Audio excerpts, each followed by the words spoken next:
আর এবং কি করবে, অসৎ কাজে বাধা দেবে, পাপ কাজে বাধা দেবে। এই 4টা কাজ আপনার রাষ্ট্রীয়ভাবে যদি পালন করা হয়, বাংলাদেশ নয় বিশ্বের ভিতর যদি প্রত্যেকটা রাষ্ট্রের প্রধানমন্ত্রী যদি এই কাজগুলো করে, কোনো রাষ্ট্রে অভাব অনটন দেখা দিতে পারে না, ঠিক না? আল্লাহ তাআলা বলেন, ইয়া আইয়ুহাল্লাযীনা আমানু দুখুলু ফিস-সিলমি কাফা ওয়া লা তাত্তাবি'ু খুতুওয়াতিশ শাইতান ইন্নাহু লাকুম আদুউম মুবিন। আল্লাহ তাআলা বলেন, ইয়া আইয়ুহাল্লাযীনা আমানু দুখুলু ফিস-সিলমি কাফা, হে ঈমানদারগণ, হে মুমিনেরা, ইসলামের ভিতরে পরিপূর্ণভাবে দাখিল করো, ইসলামের ভিতরে পরিপূর্ণভাবে দাখিল করো।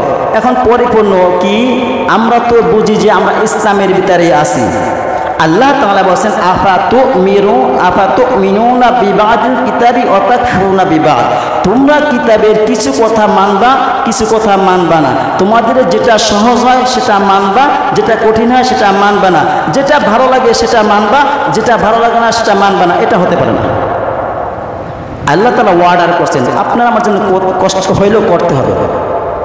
আল্লাহ তাআলা যেটা ভালো মনে করেন সেটা আপনার আমার জন্য খারাপ মনে হয়, আর যেটা আল্লাহ তাআলা খারাপ মনে করেন সেটা আপনার আমার জন্য ভালো মনে হয়, ঠিক না? আল্লাহ একটা এক্সাম্পল দিই, সুদ খাওয়া এটা আল্লাহর কাছে অপছন্দনীয়, ঘুষ খাওয়া আল্লাহ তাআলার কাছে অপছন্দনীয়, তারপরে কি যৌতুক খাওয়া এটা আল্লাহ তাআলার কাছে অপছন্দনীয়, আপনার আমার কাছে পছন্দনীয় না? শ্বশুর বাড়ি থেকে ভালো কিছু পাবো, এটা আপনার আমার কাছে ভালো লাগে না। সুদ খাইলে টাকা বৃদ্ধি হবে, বিনি টাকা পাবো, পুঁজি পাবো, আমার ভালো হবে। ঘুষ খাইলে বিনি বেশি বেশি পাবো, এইটা চিন্তা করি, এইটা আপনার আমার জন্য ভালো লাগে কিন্তু আল্লাহর কাছে অপছন্দনীয়। এই জন্য আল্লাহ তাআলা বলেন, তোমরা পরিপূর্ণভাবে ইসলামের ভিতরে দাখিল করো, ওয়ালা তাত্তাবিউ খুতুওয়াতিশ শাইতান, আর শয়তানের ইত্তেবা করো না, শয়তানের সাথে সঙ্গী হয়ে চলো না, শয়তানের কাজ করো না। ইন্নাহু লাকুম আদুউম মুবিন, শয়তান তোমাদের প্রকাশ্য শত্রু। এখন মনে করেন ইসলামের ভিতরে প্রবেশ করা, পরিপূর্ণভাবে প্রবেশ করা, একটা এক্সাম্পল দিই, কোরআন হাদিসের কথা না, বোঝানোর জন্য বলতেছি। মনে করেন একজন সন্ত্রাসী, দাগী আসামি, তাকে পাইলে ফাঁসি দিয়ে দেবে, এমন একটা ভয়ঙ্কর সন্ত্রাসীকে পুলিশে ধাওয়া করছে। কে ধাওয়া করছে? আওয়াজ দেন। পুলিশে ধাওয়া করতেছে। এখন ব্যক্তি দৌড়াইতেছে, পিছনে পুলিশ সে ধাওয়া করতেছে, আর আসামি সামনে দৌড়াইতেছে। সামনে পাইল খেরকুটা, ধান ছড়ানোর পরে খেরকুটা থাকে না, খেরকুটার ভিতরে এই গলাটা মাথাটা ভিতরে ঢুকাইছে, বাকিটা সব বাহিরে, বাকিটা সব বাহিরে। এখন পুলিশ আইসা বলতেছে, বেটা এখানে পালাইছিস, তুই মনে করছিস দেখবে না কেউ? ও মনে করছে আমি যে মাথাটা ভিতরে ঢুকাই, মনে আর কেউ দেখবে না, বিষয়টা এরকম মনে করে ঢুকছে না। পুলিশ আইসা টাই না বাইর করছে, বাইর করার পরে বলতেছে কি আপনারা দেখেন কিভাবে? বেটা শুধু মাথাটা লুকাইলে হবে, পুরো দেহ ঢুকাইলে না হলে হয়তো যদি লুকাইতেই ভালো করে লুকাইতেই দেখতাম না। তা ইসলাম তার ভিতরে যদি আপনি যদি একটু ঢুকাইয়া একটু ঢুইকা কাজ করেন, বাকিরা যদি কাজ না করেন, ওই বোকা আসামি যেরকম পুলিশের কাছে ধরা খাইছে, আপনি আমি বোকামি করার জন্য কাল কিয়ামতের দিবসে আপনি আমি ধরা খাবো, ঠিক না? এই জন্য ইসলামের ভিতরে প্রবেশ করতে হবে পরিপূর্ণভাবে, ঠিক না?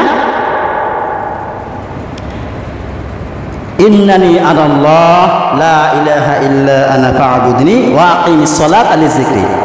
ইন্নানি, নিশ্চয়ই আমি আল্লাহ, আমি ছাড়া আর কোনো ইলাহা নাই, আমি ছাড়া আর কোনো আইনদাতা নাই, আমি ছাড়া আর কোনো মাবুদ নাই, আমি ছাড়া আর কোনো মৃত্যুদাতা নাই, আমি ছাড়া কোনো রিজিক দাতা নাই। অতএব তোমরা আমার আনুগত্য করো, ওয়া আকিমিস সালাত, সালাত কায়েম করো, লিযিকরি স্মরণার্থে, মানে সালাত কায়েম করো, আমাকে স্মরণ করার শর্তে তোমরা কি করো? সালাত কায়েম করো। এখন আপনি আমি কতটুকু ইসলামের ভিতরে আছি আল্লাহ ভালো জানেন, ঠিক না? আমিও ভালো জানি, আমিও ভালো জানি। এই জন্য আল্লাহ রাব্বুল আলামিনের কাছে কি করতে হবে? আত্মসমর্পণ করতে হবে। আল্লাহ তাআলা যেটা বলেছেন সেটা আমাদের পালন করতে হবে। এখন দেখেন জাহান্নামে সাকার নামে জাহান্নামে কারা যাবে? দেখেন আল্লাহ তাআলা বলেন, ফি জান্নাতি ইয়াতাসাআলুন আনিল মুজরিমিনা মা সালাকাকুম ফি সাকার ক্বালু লাম নাকু মিনাল মুসাল্লিন। জান্নাতীরা জাহান্নামীদেরকে জিজ্ঞাসা করবে, ফি জান্নাতি ইয়াতাসাআলুন আনিল মুজরিমিন, অপরাধীদেরকে জিজ্ঞাসা করা হবে, মা